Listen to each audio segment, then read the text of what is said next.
And welcome to Castanet's Week in Review. I'm Jaden Wozni with a look at your top stories from this past week. One man was taken into custody in Kelowna Thursday night after a standoff with police on Gordon Drive and KLO Road ended peacefully. RCMP swarmed the home on Gordon and KLO while tactical officers used a smoke bomb and broke windows into the house as they continued to demand those inside to come out. A neighbor told Castanet she was on her way home from work when an officer informed her she would not be able to go into her house until the standoff was over. A man in the home was arrested around 9:40 p.m. and according to Corporal Tammy Lobb, criminal charges are pending while the investigation continues. Roughly 1,500 Merritt residents were able to return home Tuesday after floodwaters ravaged the BC city. According to the city's Emergency Operations Center head, Craig Lois, it was very emotional to be back. What they've come home to is a city which has been through an incredible ordeal. They're coming home but it's not to exactly the same city that they left. We just have to hope that as much as possible they're as pleased to be coming home as we are to bring them home. But of course, many people will have gone through extremely traumatic events as part of this. And so it's extremely important to bear in mind that even on a day like today, when we're so happy we're able to bring people home, there is a huge tragedy that needs to be considered in our community.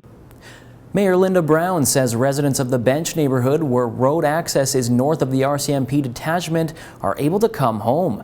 This includes residents of the River Ranch Road, Pine Ridge Drive, and all the roads off of it and everywhere in between.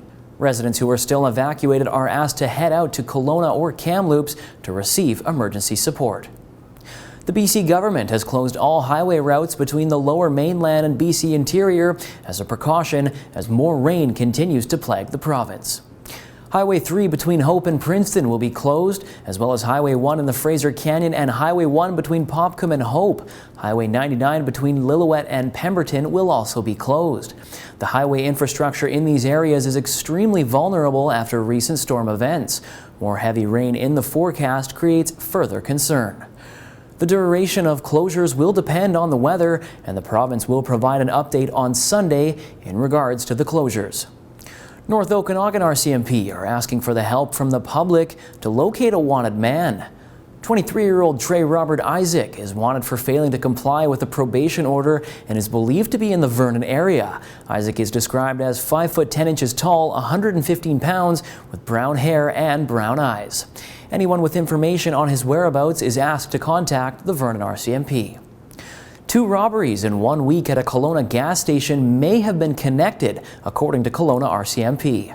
On November 22nd at 11:30 p.m., 2 suspects, 1 male and 1 female, entered a gas station on Springfield Road, where police say the male suspect threatened the employee with a knife and robbed the store while the female suspect stood watch. An earlier robbery took place on November 15th at 1:08 a.m., and during that incident, 2 male suspects entered the same store, and one of the suspects threatened the employee with a pipe.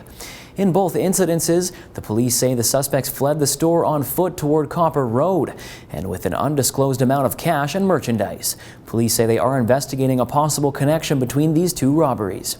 And that's all the time we have for this week's Week in Review. Thank you so much for joining me. For Castanet News, I'm Jaden Wozni.